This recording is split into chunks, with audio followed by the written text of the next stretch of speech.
Hello everyone. In today's class, we'll be going to discuss about energy. तो जो previous class थी उसमें आपको कुछ क्वेश्चंस दिए गए थे जो न्यूमेरिकल्स हमने डिस्कस किए थे। उसके बाद जो है आज की क्लास में हम एनर्जी को डिस्कस करते हैं। तो आप देखिए, किसी भी काम को करने के लिए हमें एनर्जी की ज़रूरत होती है। अगर हमारे पास प्रॉपर एनर्जी नहीं है तो हम उस काम को नहीं कर पाएंगे। तो life is impossible without energy. हम एनर्जी के बिना अपनी लाइफ को इमेजिन ही नहीं कर सकते। जैसे कि अभी हम बात करते हैं electricity. Electricity is a form of energy. Electricity जो है एक एनर्जी की फॉर्म है, और एनर्जी की जो डिमांड है वो रैपिडली बढ़ती जा रही है। इंजन्स को रन करने के लिए एनर्जी चाहिए होती है, डिफरेंट मशीन्स को रन करने के लिए एनर्जी चाहिए होती है, हम अपने जो काम है उनको करने के लिए हमें एनर्जी चाहिए होती है। तो जो सन है, it is the ultimate source of energy, natural energy to us. तो जो सन है वो एक अल्टीमेट सोर्स है एनर्जी का हमारे लिए।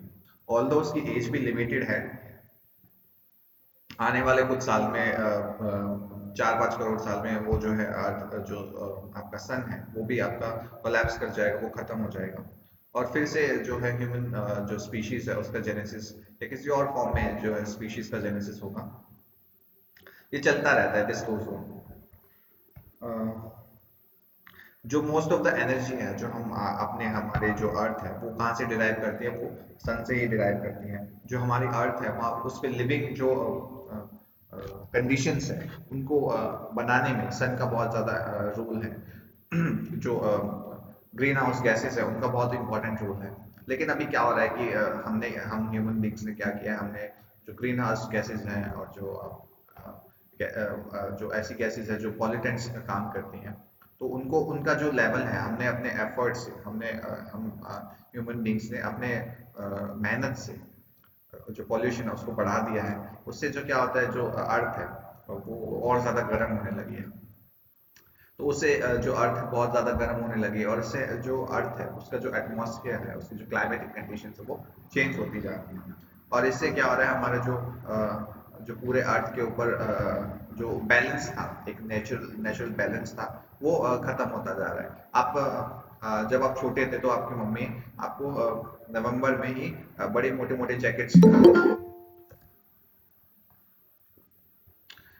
बड़ी मोटे मोटे जैकेट्स पहना देती होंगी। बट अभी नहीं पहन रहे, अभी हम शर्ट में ही घूम रहे हैं।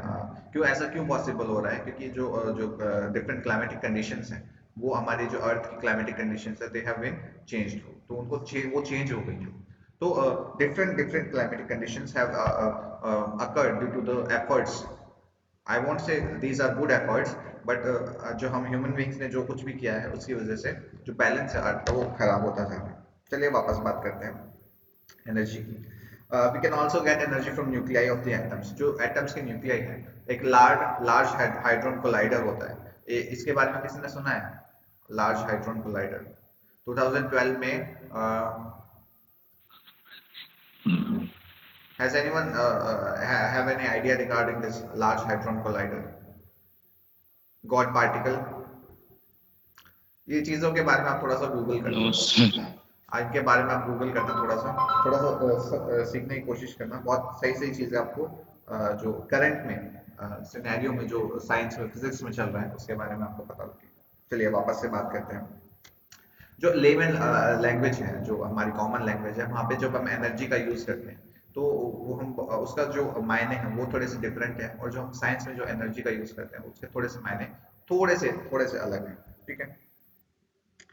अब हम बात करते हैं कि जैसे कि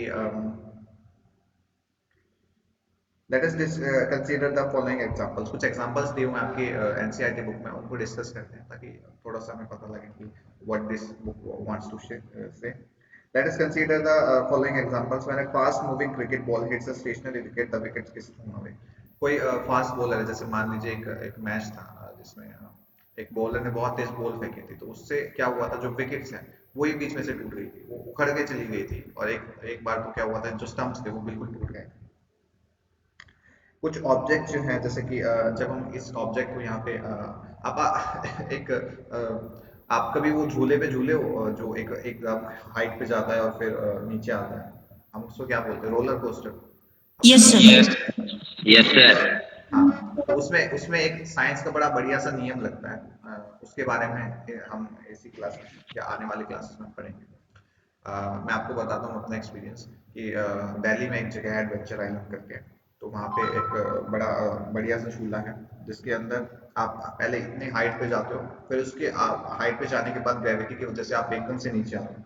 तो ये जो हाइट पे पहुंचाना है, ये क्या कर रहा है, एनर्जी को स्टोर कर रहा है और उसके बाद एकदम से उसको नीचे लेके आते हैं। तो एनर्जी का कन्वर्जन हो रहा है। तो ये एनर्जी जो है, इसके बारे में हम डिटेल में आने वाली क्लासेस में बात करेंगे। सिमिलरली एन ऑब्जेक्ट, ठीक है, जब हम एक हथौड़े से, हैमर से जब हम नेल को और जो कील होती है उसको ठोकने की कोशिश करते हैं, तो एक बार ठोकने पे वो जो लकड़ी है उसके अंदर धंस जाती है। हमने बात की है कि we have also observe that children winding a toy, जो बच्चों के खिलौने होते हैं ना, जिसमें एक रस्सी खींचते हैं, तो रस्सी खींचने के बाद हम उसको छोड़ देते हैं तो वो काफी दूर तक जाता है। आपके पास भी होंगे कभी ऐसे खिलौने। कुछ ऐसे जो होते हैं खिलौने होते हैं, उसमें जो छोटी छोटी कार्स होते हैं, उसको एक बार पीछे पुल कीजिए, छोड़ दीजिए, तो उसके बाद वो आगे भागती है। देखे आपने कभी ऐसे खिलौने? यस बहुत कॉमनली देखे हैं। तो उसका, यस उन सभी का यस एनर्जी के से क्या रिलेशन है, उन सभी का फिजिक्स से क्या रिलेशन है, ये सारी चीजें हम इस जो इन क्लासेस में वो समझेंगे। ठीक है। तो एनर्जी को हम कैसे डिफाइन करते हैं? Energy, we define energy as the capacity of doing some work. किसी भी काम करने की जो क्षमता है, कितना एफिशिएंटली हम किसी काम को कर सकते हैं, कितना अच्छे से हम किसी काम को कर सकते हैं, वो बताता है कि हमारे पास कितनी एनर्जी है। An object having a capability to do work is said to possess energy। कोई भी ऑब्जेक्ट जिसके पास जो कोई काम करने की क्षमता रखता है, तुम कहेंगे कि उसके पास कुछ एनर्जी है। तो आप देख लीजिए, मान लीजिए एक बिल्कुल छोटा सा बच्चा है, 3-4 साल का, उसको कहें कि हम, चलिए बेटा आप ये बेंच को जो है उसको एक जगह से दूसरी जगह पहुंचा दीजिए, तो क्या वो कर पाएगा? शायद नहीं कर पाएगा। लेकिन वहीं कहीं हम बड़े बच्चे को कहें कि आप इसको एक इस जगह से दूसरी जगह पे पहुंचा दीजिए, तो वो बड़े इजीली उसको कर पाएगा। तो ऐसा क्यों पॉसिबल होगा? क्या इसका कोई एनर्जी से रिलेशन है? Yes yes sir. कैसे रिलेशन है, थोड़ा सा बताइए आप। सर, छोटे बच्चे के पास कम एनर्जी है कम एनर्जी होता है। और बड़े बच्चे के पास ज्यादा एनर्जी होता है, इसलिए वो उठा के इजिली रख सकता है। Very good. तो हम ये कह सकते हैं, कन्वेंशनली एक हाइपोथेटिकल सिचुएशन ले रहे हैं हम, कि इसमें एक ऐसा हो सकता है कि जो छोटा बच्चा है वो शायद ना कर पाए, क्या पता कर भी दे। तो जो रिलेशन वो किसी को भी काम को करने का उसके एनर्जी से रिलेटेड है, कि वो किसी के पास कितनी एनर्जी है उस काम को करने के लिए। The object which does the work loses energy and the object on which the work is done gains energy। तो ऑब्जेक्ट जिसके ऊपर जो काम कर रहा है, मान लीजिए मैं इस बेंच को पुश कर रहा हूँ, तो मैं अपनी एनर्जी जो है उसको दे रहा हूँ। तो जब मैं इसको बेंच को पुश कर रहा हूँ, तो मैं इसको अपनी एनर्जी दे रहा हूँ, तो मतलब मैं अपनी एनर्जी खो रहा हूँ और ये जो बेंच है ये एनर्जी गेन कर रहा है। This is a system which acts on simultaneously. तो एनर्जी का देना और एनर्जी का गेन करना, ये साइमल्टेनियसली चलता रहता है। How does an object with energy do work? अब क्वेश्चन आता है कि जो ऑब्जेक्ट है उसके पास एनर्जी है, तो वो काम कैसे करता है? An object that possess energy can exert a force on another object। तो किसी भी ऑब्जेक्ट के पास कोई भी एनर्जी, अगर मान लीजिए एनर्जी है, तो किसी दूसरे ऑब्जेक्ट के ऊपर फोर्स लगा सकता है। अगर एनर्जी नहीं है तो फोर्स नहीं लगा सकता, और अगर फोर्स लगा दिया तो दूसरा ऑब्जेक्ट जो है वो मूव करने लगेगा। When this happens, energy is transferred from former to latter। मान लीजिए कोई जो एग्जांपल है, बेंच वाली एग्जांपल लेते हैं, कि मैं इस पे जो एनर्जी है, मेरे पास काफी एनर्जी है, तो मैं इसके ऊपर फोर्स लगा रहा हूँ। तो इससे फोर्स लगाने से क्या होगा कि मैं अपनी एनर्जी जो है उसको ट्रांसफर कर रहा हूँ, मैं अपनी एनर्जी किसी दूसरे ऑब्जेक्ट को ट्रांसफर कर रहा हूँ। तो इससे क्या होगा, वो मूव कर जाएगा। The second object may move as it receives energy and therefore do some work। तो अब हम वर्क को रिलेट करते हैं इससे, कि वर्क क्या होता है, फोर्स इनटू डिस्प्लेसमेंट। तो मैंने अपनी एनर्जी इसी ऑब्जेक्ट को दी, तो उससे क्या हुआ, उसके ऊपर फोर्स लगा, और फोर्स लगने के बाद क्या होगा, वो ऑब्जेक्ट मूव कर जाएगा। यहाँ तक क्लियर है सबको? यस सर, एक क्वेश्चन पूछना था। हाँ जी, पूछिए Manu Kumar. Yes sir. Displacement को एक से ही क्यों डील करते हैं? क्या? सर डिस्प्लेसमेंट हम्म, सर डिस्प्लेसमेंट को एस करते हैं। हाँ, डिस्प्लेसमेंट को हम एस से रिप्रेजेंट करते हैं। डिस्प्लेसमेंट को हम एस से रिप्रेजेंट करते हैं, एस से। क्यों सर? हम डी से उसको रिप्रेजेंट नहीं करते हैं, हम एस से रिप्रेजेंट करते हैं। जनरली ये कन्वेंशन है जो पहले से चलता आ रहा है। इसके ऊपर हम ऐसे कैसे बताएं कि आपको प्रूव करते हैं। आपने जो मोशन वाला है उसमें भी पढ़ा होगा कि डिस्टेंस को हम एस से रिप्रेजेंट करते हैं। जो फिजिक्स है, जो अभी के लिए फिजिक्स है, उसमें आप जो फिजिक्स पढ़ रहे हो बहुत मतलब बेसिक फिजिक्स है। जब आप फिजिक्स को आगे बढ़ोगे ना, तो डी डी का कुछ डेरिवेटिव, जो डेरिवेटिव है उसमें डेरिवेशन जब हम जो डिफरेंशिएशन करते हैं तब डी का यूज होता है। तो डी जो है बहुत ज्यादा यूज होता है, तो कंफ्यूजन ना हो शायद इसलिए हम उसकी जगह एस का यूज करते हैं। अभी से आपको एस ही सिखाया जा रहा है ताकि आगे जब आप इस चीज को पढ़ोगे तो आपको फिर ज्यादा फर्दर कंफ्यूजन ना हो। ठीक है, यस सर। इसको आप कुछ भी मान सकते हैं, लेकिन आगे जो फ्यूचर है उसके लिए शायद आपको अभी से एस सिखाया जाए। ठीक है, यस सर। चलिए आगे बढ़ते हैं। द सेकेंड ऑब्जेक्ट में मूव। तो जो अभी हमने रिलेशन पढ़ा कि मैंने एक ऑब्जेक्ट को अपनी एनर्जी दे दी, उससे क्या होगा, उसके ऊपर फोर्स लगा, तो फोर्स लगने से क्या होगा, वो मूव करेगा। तो फोर्स लगने से मूव करने का मतलब है कि उसने कुछ काम किया है। ठीक है, तो जो सेकंड ऑब्जेक्ट में move as it receives energy from the first object, तो फर्स्ट ऑब्जेक्ट से यानी कि मुझसे सेकंड ऑब्जेक्ट बेंच ने क्या लिया, एनर्जी ली है और उससे वो मूव कर गया। तो इससे हम क्या कह सकते हैं कि इससे हम ये कह सकते हैं कि energy is required to do someone. तो जो किसी भी काम को करने के लिए हमें क्या चीज की जरूरत होती है, हमें एनर्जी की जरूरत होती है। अब एनर्जी के बारे में थोड़ा सा डिटेल में बात करते हैं। अभी अभी मैं आपसे पूछता हूँ कि एनर्जी को हम कैसे डिफाइन करेंगे, what how will we define energy. Sanskriti आप बताइए, how will we define energy.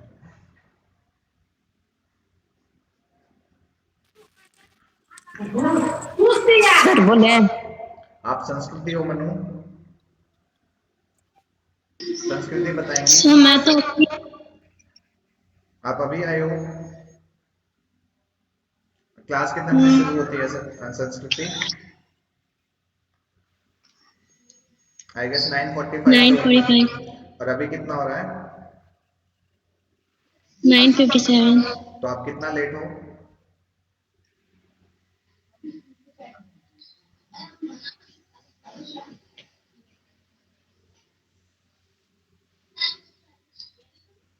Twelve minute late. Very good. तो 12 मिनट लेट में आपने जो हमने सारा डिस्कस किया उसको आप कैसे कवर करोगे?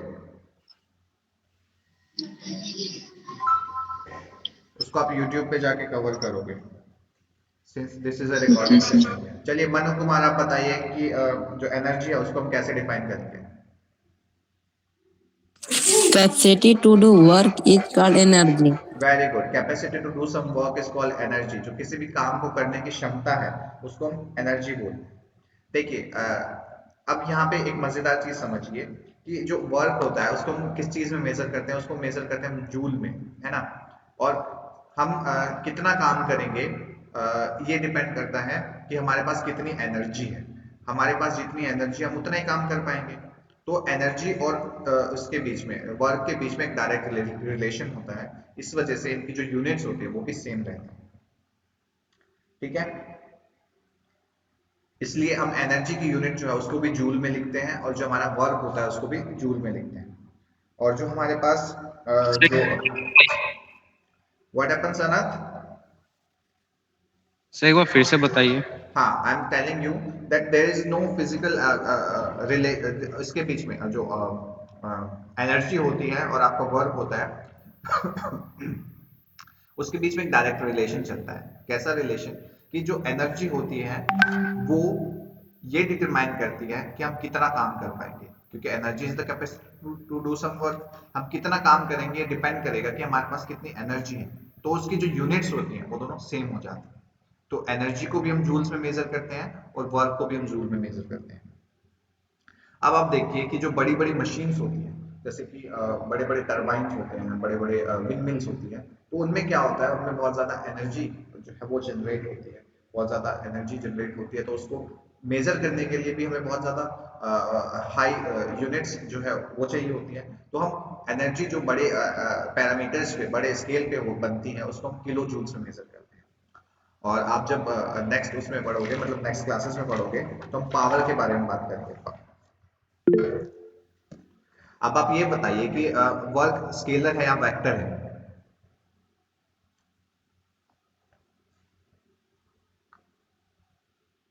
पहले आप ये बताइए वर्क स्केलर है या वेक्टर है, उसी से आपको पता लग जाएगा कि एनर्जी जो है वो स्केलर है या वेक्टर है।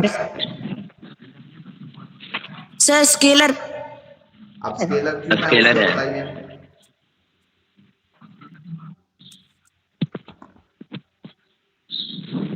बताइए मनीष फोर्स कुमार, थोड़ा स्केलर कोशिश कीजिए क्वांटिटी है बता और पाए। हम्म। सर फोर्स स्केलर क्वांटिटी है और डिस्प्लेसमेंट वेक्टर क्वांटिटी है। हाँ जब स्केलर और वेक्टर मिलते हैं तो स्केलर प्रोडक्ट बनाते हैं। हाँ, ये आपको जो है, ये आप इसके बारे में आप 11th क्लास में पढ़ोगे कि डॉट प्रोडक्ट और क्रॉस प्रोडक्ट क्या होता है। तो दो वेक्टर्स का जो जो क्रॉस प्रोडक्ट होता है, what will give you a, what will it give you. चलिए इसको अभी नहीं बताते हैं, रहने दीजिए, कंफ्यूजन हो जाएगा। तो जो वेट, जो आपका वर्क है वो आपका स्केलर क्वांटिटी है, और जो एनर्जी है वो भी आपकी कैसी है, स्केलर क्वांटिटी है।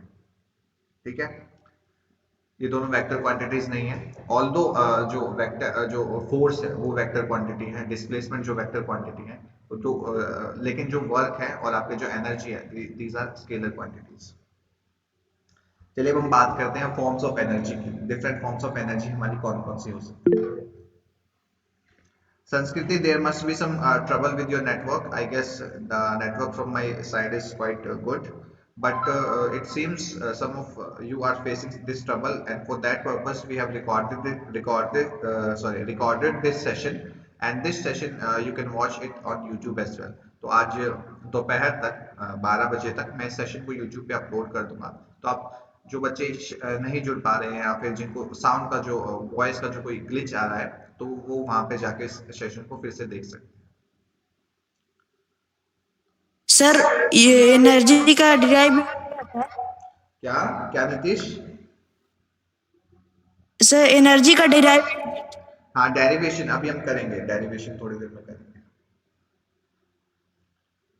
थोड़ी देर में अभी हम करेंगे एनर्जी का डेरिवेशन। अभी हम बात कर रहे हैं फॉर्म्स ऑफ एनर्जी की। डिफरेंट फॉर्म्स ऑफ एनर्जी कौन कौन सी होती है उसके बारे में बात करते हैं। तो जो हम डिफरेंट फॉर्म्स ऑफ एनर्जी की बात कर रहे हैं, उसमें जो मैकेनिकल एनर्जी, जो मैकेनिकल एनर्जी है उसकी दो फॉर्म्स होती है आपकी, पोटेंशियल एनर्जी और काइनेटिक एनर्जी। हीट एनर्जी होती है। Okay Aditya, work has a magnitude but not direction. But let me ask you a question. If you are saying so, but work done acts in a certain direction only ना, जब हम force लगाते हैं किसी भी object के ऊपर, it moves in a certain direction. तो direction is given, displacement is given. So force is a vector quantity, displacement is a vector quantity. So how will they give you a scalar quantity? That is a question. You should find that out. इसको थोड़ा सा और research कीजिए। चलिए बात करते हैं chemical energy की, इलेक्ट्रिकल एनर्जी की, और लाइट एनर्जी की, और solar energy. There are different type of energy, और एनर्जी जो है वो अलग अलग फॉर्म्स में एग्जिस्ट करती हैं। लेकिन जो हम फिजिक्स में जो हम एनर्जी के ऊपर पढ़ने वाले हैं, these are basically of two types, kinetic energy and potential energy. ठीक है, एक काइनेटिक एनर्जी के बारे में बात करते हैं। एक जो ऑब्जेक्ट है, एक मूविंग ऑब्जेक्ट जो है वो कुछ काम करता है। एक मूविंग ऑब्जेक्ट जो है वो कुछ काम करता है। जो ज्यादा तेज मूव कर रहा है, जो तेज मूव कर रहा है वो ज्यादा काम कर पाएगा उसके मुकाबले जो कि स्लो है उससे। समझ रहे हो आप? जो ज्यादा तेज मूव कर रहा है वो ज्यादा काम कर पाएगा उस ऑब्जेक्ट के मुकाबले जो कि स्लो मूव कर रहा है। एक मूविंग बुलेट, गोली, blowing wind, rotating wheel, speeding stone, जो पत्थर है जो स्पीड में मूव कर रहा है, ये सभी क्या कर सकते हैं, काम कर सकते हैं। एक जो बुलेट होती है वो एक टारगेट को, मान लीजिए आप सभी फैमिलियर हैं इस चीज से कि जो बुलेट है वो कितना डिस्ट्रक्शन कर सकती है। हम हमारे जो सोसाइटी है वो आसपास में हम न्यूज़ चैनल्स में इन सभी चीज़ों को देखते हैं कि जो बुलेट्स हैं वो कितना जो है नुकसान कर सकती हैं। तो बुलेट जो है वो भी कितना जो नुकसान कर सकती है, उसका रिलेशन आपने मोमेंटम पढ़ा होगा, याद होगा आपको कि मोमेंटम जो होता है it is a product of mass into velocity. तो मास और वेलोसिटी का बीच में एक रिलेशन होता है। तो जो बुलेट होती है वो बहुत ज्यादा डिस्ट्रक्शन कर सकती है। जो विंग होती है, विंड मिल्स के जो जो विंग्स होते हैं, जो विंग्स होते हैं विंड मिल्स के, वो उसके जो ब्लेड्स होते हैं वो कैसे मूव करते हैं। Objects in the motion, objects moving possess energy. जो ऑब्जेक्ट जो मोशन में होते हैं, जो ऑब्जेक्ट्स मूव कर रहे होते हैं, उनके पास भी कुछ एनर्जी होती है। हम इस एनर्जी को काइनेटिक एनर्जी कहते हैं। काइनेटिक का मतलब होता है मूविंग। जो काइनेटिक जो है उसका मतलब होता है मूविंग। ऐसी एनर्जी जो ऑब्जेक्ट मोशन में होते हैं तभी उनके पास होती है, हम उसको बोलते हैं काइनेटिक एनर्जी। मैं फिर से एक बार बता रहा हूँ, ऐसी energy which is possessed by the objects when they are in motion is called kinetic energy. जब एक मैं इस पेन को उठा रहा हूँ, इस पेन के पास एक certain amount of energy store है, और जब मैं इसको छोड़ देता हूँ तो इस पॉइंट से जो नीचे वाला पॉइंट है, जो इस पॉइंट से नीचे वाला जो पॉइंट है, इस यहाँ तक आने में ये जो है मोशन में इसके पास जो एनर्जी थी उसको हम बोलते हैं kinetic energy. The particles of an object, particles of an object if they are randomly moving they possess this kinetic energy। जैसे कि हम बात करते हैं कि एक वायर के अंदर जो है इलेक्ट्रॉन्स है वे कॉन्स्टेंटली मूव कर रहे हैं। Energy possessed by the particles, which particles? I am telling you जैसे that कोई भी ऑब्जेक्ट अगर मोशन में होता है तो उसके पार्टिकल्स जो एनर्जी आती है उसे उसे कहते हैं kinetic energy. yes, we can say that particles energy. Basically the object that is in motion and जो मोशन होता है उस ऑब्जेक्ट का, और उस ऑब्जेक्ट का जब मोशन होता है तो उस जो ऑब्जेक्ट होता है उस मोशन के दौरान उसके पास जो एनर्जी होती है, उसके पार्टिकल्स के पास जो एनर्जी होती है, we call it kinetic energy. जो इलेक्ट्रॉन्स होते हैं, मान लेते हैं एक जो वायर है उसके अंदर जो इलेक्ट्रॉन्स होते हैं वो रैंडम डायरेक्शंस में मूव करते रहते हैं। तो वो रैंडम डायरेक्शंस में क्यों मूव कर पाते हैं? Because they have this kinetic energy with that. जब एक कोकोनट गिरता है, कोकोनट जो है वहाँ पे एक कोकोनट ट्री होता है, वहाँ पे वो ग्रो करता है, और वहाँ पे जो कोकोनट जो गिरता है तो जो गिरने का जो पूरा एंटायर प्रोसेस है, उस पूरे प्रोसेस में के दौरान उसके पास जो एनर्जी होती है we call it kinetic energy. Kinetic energy basically वो एनर्जी होती है जो जब कोई ऑब्जेक्ट मोशन में होता है तब तक उसके पास रहती है। जब उसका मोशन खत्म हो जाता है तब उसके पास काइनेटिक एनर्जी नहीं रहती। एक स्पीडिंग कार, जो एक कार है मूव कर रही है, बहुत ज्यादा स्पीड में मूव कर रही है। एक रोलिंग स्टोन, जो पहाड़ी पे से जो पत्थर है वो लुढ़कता हुआ जब नीचे आता है तो हम कहते हैं कि उसके पास जो है काइनेटिक एनर्जी है। एक रनिंग एथलीट जो है, एक जो ब्लोइंग विंड है, हवा जो है वो फ्लो कर रही है, ब्लो कर रही है, फ्लो नहीं ब्लो कर रही है। तो these all are example of your kinetic energy। So kinetic energy हम कह सकते हैं कि it is the energy possessed by an object due to its motion। तो मोशन की वजह से किसी भी ऑब्जेक्ट के पास अगर कोई एनर्जी है तो हम कह सकते हैं it is a kinetic energy। The kinetic energy of an object increases with its speed। जो उसके kinetic energy का जो फॉर्मूला पढ़ेंगे, we call it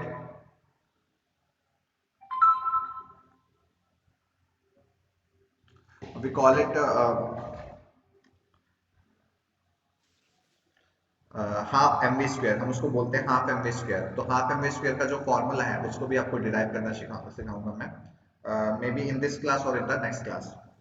तो how much energy is possessed by an object by virtue of its motion. तो एक object जो है उसके पास कितनी एनर्जी है, हाउ मच, कितनी एनर्जी है, हम ये बता सकते हैं। By definition we can say that the kinetic energy of a body with a certain velocity is equal to the work done on it make it acquire that velocity। तो हम ये कह सकते हैं जो काइनेटिक एनर्जी होती है किसी भी ऑब्जेक्ट की, वो एनर्जी होती है of a body moving with a certain velocity। कुछ ऑब्जेक्ट जो है वो एक बॉडी है, उसके पास कुछ वेलोसिटी है, वो किसी वेलोसिटी से मूव कर रहा है, तो हम उसकी काइनेटिक एनर्जी जो है उसको ये कह सकते हैं कि कितना वर्क डन किया गया है इसको इस वेलोसिटी तक पहुंचाने में। इस वेलोसिटी तक उसको लाने में कितना काम किया गया है, हम कह सकते हैं कि वो उसकी काइनेटिक एनर्जी होती है। क्योंकि हम यही तो कहते हैं कि जो काइनेटिक एनर्जी वो क्या होती है कि capacity to do some work, तो वेलोसिटी को ऑब्टेन करने में कितना काम लगा है, हम कह सकते हैं कि वही उसकी काइनेटिक एनर्जी होती है। चलिए अब इसका मैथमेटिकल एक्सप्रेशन जो है उसको निकालने की कोशिश करते हैं। अब आपको थर्ड इक्वेशन ऑफ मोशन जो है वो पता ही होगा क्या है, नहीं पता तो फिर भी मैं आपको याद दिला देता हूँ। अगर नहीं याद आ रहा है तो फिर भी आप देखेंगे तो क्या होता है, V square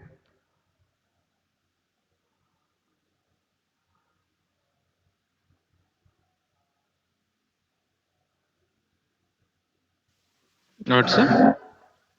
wait a second, I'm sharing the screen.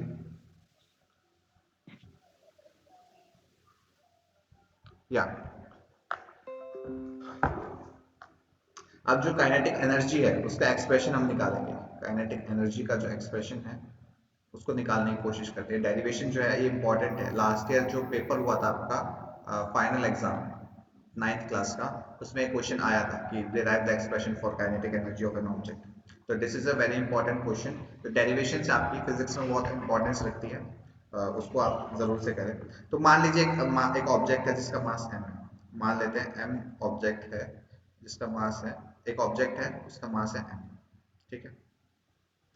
अब हम मान लेते हैं यूनिफॉर्म वेलोसिटी u से मूव कर रहा है, it is moving with uniform velocity u, uniform velocity u से मूव कर रहा है, ठीक है। अब हम बात कर रहे हैं कि let now displace through a distance when s well with a constant force. s जो है वो ये जो है डिस्प्लेसमेंट हुआ है इसका, जो है इस ऑब्जेक्ट का डिस्प्लेसमेंट हुआ है कब, जब उसके ऊपर f जो है फोर्स लगाया गया है। इस कोई ऑब्जेक्ट है वो जो है यूनिफॉर्म वेलोसिटी u से मूव कर रहा था, उसके ऊपर हमने f फोर्स लगाया, ठीक है। तो ये क्या हो गया, ये जो है ये ऑब्जेक्ट जो है वो जो ऑब्जेक्ट है उसने कुछ डिस्टेंस मूव किया है, जो डिस्टेंस है वो कितना आपका, वो आपका है s। Now F force acts on in the direction of its displacement। तो F force किस डायरेक्शन में लगेगा, डिस्प्लेसमेंट की डायरेक्शन में लगेगा। तो हम क्या कहेंगे कि वर्क हैज बीन डन। तो वर्क हैज बीन डन, तो वर्क का फॉर्मूला क्या हो जाएगा आपका, F डॉट S, ठीक है। The work done of an object is will cause the change in its velocity। अब किसी ऑब्जेक्ट के ऊपर जो काम है वो किया गया है तो उसकी क्या हो जाएगा, चेंज इन वेलोसिटी हो जाएगा, वेलोसिटी में चेंज आ जाएगा। तो वेलोसिटी में चेंज आ जाएगा तो हम कह देंगे इसकी जो वेलोसिटी है वो चेंज हो गई है फ्रॉम u टू v। अब उसकी वेलोसिटी क्या हो गई है, v हो गई है। और जब चेंज इन वेलोसिटी हुई है तो क्या हुआ है, एक एक्सेलरेशन भी प्रोड्यूस हुआ है। वेलोसिटी में चेंज क्या होता है, एक्सेलरेशन ही होता है। इन सभी कंडीशंस को ध्यान में रखने के बाद अब हम आगे की बात करते हैं। अब हम बात करते हैं हमने 3 इक्वेशंस ऑफ मोशन के बारे में बात की थी, और अब हम बात करते हैं थर्ड इक्वेशन ऑफ मोशन की, जो कि कनेक्ट करती है फाइनल वेलोसिटी को, इनिशियल वेलोसिटी को और एक्सेलरेशन को विद डिस्प्लेसमेंट। देखिए इसमें फाइनल वेलोसिटी भी है, इनिशियल वेलोसिटी भी है, एक्सेलरेशन भी है, डिस्प्लेसमेंट भी है। तो ये सारे फैक्टर्स को हमें कनेक्ट करने वाली थर्ड इक्वेशन ऑफ मोशन है। इसका यूज करके हम निकालते हैं आपका जो काइनेटिक एनर्जी है उसका एक्सप्रेशन। यहाँ से हम s की वैल्यू निकाल लेते हैं। तो s की वैल्यू निकालनी है तो हम v square minus u square upon 2a आ जाएगा। इसको मान लेते हैं इक्वेशन 1, ठीक है। इसको मान लेते हैं इक्वेशन 1। अब क्या होता है हमारे पास जो वर्क डन होता है उसका फॉर्मूला क्या होता है, F डॉट S। फोर्स क्या होता है हमारा, मास इनटू एक्सेलरेशन। इसको हम लिख सकते हैं मास इनटू एक्सेलरेशन। S की वैल्यू जो है इसको यहाँ से उठा के रख दीजिए, यहाँ फ्रॉम फर्स्ट, यहाँ पे लिख देते हैं फ्रॉम फर्स्ट। फर्स्ट से हमने इसकी वैल्यू उठा के रख दी है, तो हो जाएगा v square minus u square upon 2a, ठीक है। अब ये जो a है, इस a से हमारा ये a कैंसिल आउट हो जाएगा, तो वर्क डन जो है हमारा उसका एक्सप्रेशन आ जाएगा 1/2 m v square minus u square. ये मान लेते हैं हम, ये हमारा एक्सप्रेशन आ गया है। अब यहाँ पे एक मजेदार बात देखिए क्या होगा कि अगर हम मान लेते हैं कि जो ऑब्जेक्ट है, ऑब्जेक्ट जो है वो स्टेशनरी था, मान लेते हैं स्टेशनरी था, तो उसकी जो इनिशियल वेलोसिटी है वो क्या हो जाएगी, वो जीरो हो जाएगी। हम मान रहे हैं कि जो ऑब्जेक्ट है वो स्टेशनरी पोजीशन से स्टार्ट हो रहा है। स्टेशनरी पोजीशन से अगर वो स्टार्ट हो रहा है तो उसका जो इनिशियल वेलोसिटी है इट विल बिकम जीरो। तो जो w है वो कितना आ जाएगा हमारा, हाफ m v स्क्वायर, क्योंकि ये जो u स्क्वायर जो है वो जीरो के इक्वल हो जाएगा। यहाँ पे u स्क्वायर कितना हो जाएगा, जीरो के इक्वल हो जाएगा। यू स्क्वायर 0 के इक्वल होगा, तो हमारे पास ये आ जाएगा expression half M V square. तो हम बात कर रहे हैं हाफ एम वी स्क्वायर, तो जो वर्क डन होता है वो हमारा क्या होता है, work done is equal to the change in kinetic energy of an object. तो जो वर्क डन है वो हमारा क्या है, काइनेटिक एनर्जी के इक्विवेलेंट है, चेंज इन काइनेटिक एनर्जी के इक्विवेलेंट है। तो u इज इक्वल टू 0 होने के बाद जो वर्क डन जो है हमारा दिया जाएगा हाफ एम वी स्क्वायर। तो इसको हम वर्क डन को हम E के भी लिख सकते हैं, काइनेटिक एनर्जी भी लिख सकते हैं, जो कि आ जाएगा हमारा half M V square. This is the expression for kinetic energy of an object. की काइनेटिक एनर्जी है ऑब्जेक्ट की, उसका एक्सप्रेशन आ जाएगा। कब आएगा, जब उसके पास क्या है, m मास है और वो यूनिफॉर्म वेलोसिटी v से मूव कर रहा है। This is the expression of kinetic energy of an object. इसको मैं एक बार इसको आपको दोबारा से समझने के लिए दोबारा से वीडियो को देख सकते हैं।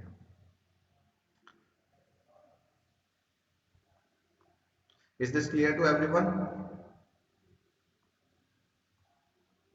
एक बार मैं फिर से एक बार एक्सप्लेन कर देता हूं आपको। देखिए,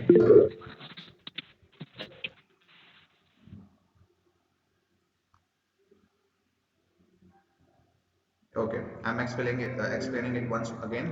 तो काइनेटिक एनर्जी जो ऑफ एन ऑब्जेक्ट जो है वो हम निकालते हैं। कोई भी ऑब्जेक्ट जिसका मास है m, यूनिफॉर्म वेलोसिटी है u, डिस्प्लेसमेंट है s और फोर्स लग रहा है उस पे F।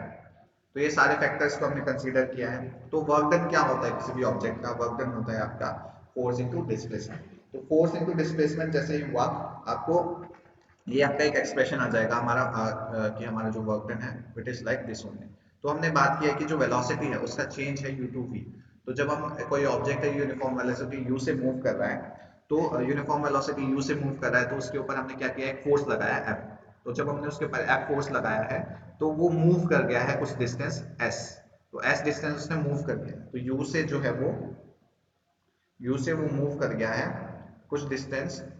ये जो मान लेते हैं हमने जिस पॉइंट पे हमने कंसीडर किया वो u पॉइंट था, वहां पे ऑब्जेक्ट जो है u वेलोसिटी से मूव कर रहा था और उसने कुछ डिस्टेंस कवर किया है, अब वो वेलोसिटी v से मूव कर रहा है।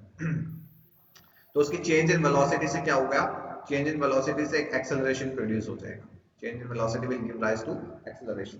Change in velocity with time is what is it will give us the value of acceleration. अब थर्ड इक्वेशन ऑफ मोशन जो है उसको हम याद करते हैं। थर्ड इक्वेशन ऑफ मोशन क्या कहता है, ये सभी जो हमारे वेरिएबल्स हैं उनको कनेक्ट करता है। तो v square minus u square is equal to 2as, ये हमारा जो एक्सप्रेशन है उसको कनेक्ट करता है, जिसके अंदर हमारा फाइनल वेलोसिटी है, इनिशियल वेलोसिटी है, एक्सेलरेशन है और डिस्प्लेसमेंट है। ये सभी वैल्यू जो वेरिएबल्स है इनको कनेक्ट करता हुआ हमारा थर्ड इक्वेशन ऑफ मोशन होता है। तो हमने इसी को लिया।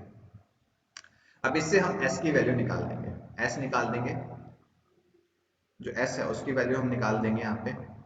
s इज इक्वल टू क्या आ जाएगा हमारा u square v square minus u square upon 2a। यहाँ पे आ गया हमारा s की वैल्यू। तो इस वैल्यू को उठाकर हम इस एक्सप्रेशन में पुट कर देंगे। अब यहाँ पे फोर्स आपको पता है क्या होता है, फोर्स होता है हमारा मास इनटू एक्सेलरेशन।